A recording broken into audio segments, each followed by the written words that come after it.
आणि यानंतर जाऊयात थेट कोकणामध्ये तिथल्या पावसाचा आढावा घेऊयात।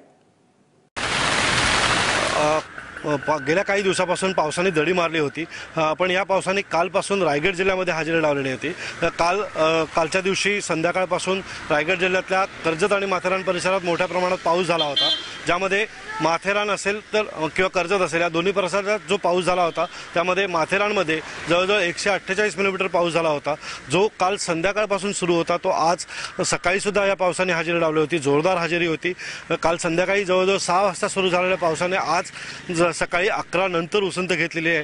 त्यामुळे एक निश्चित आहे की हा पाऊस या माथेरानमध्ये जवळजवळ 15 ते 17 तास या पूर्ण माथेरानमध्ये चांगली हजेरी लावलेली होती। तर कर्जतमध्ये सुद्धा 177 मिलीमीटर पावसाची नोंद झालेली आहे, ज्यामुळे काल संध्याकाळी या कर्जत परिसरात पाऊस झाला होता। तर या सगळ्या पावसाने आज सकाळी सुद्धा रायगड जिल्ह्यात मोठ्या प्रमाणात हजेरी लावली। रायगड जिल्ह्यातल्या कर्जत, खालापूर, खोपोली, उरण आणि नागोठणे या सगळ्या परिसरात आज सकाळपासून पावसाने हजेरी लावली होती, ज्यामध्ये उरण परिसरात जवळजवळ 4 ते 5 तास पाऊस झाला होता। आणि या पावसाने या शहरातल्या रस्त्यांवरती जे पाणी साचलं होतं, जवळजवळ फूटभर पाणी या संपूर्ण रस्त्यावरती साचलेलं दिसून आलं होतं।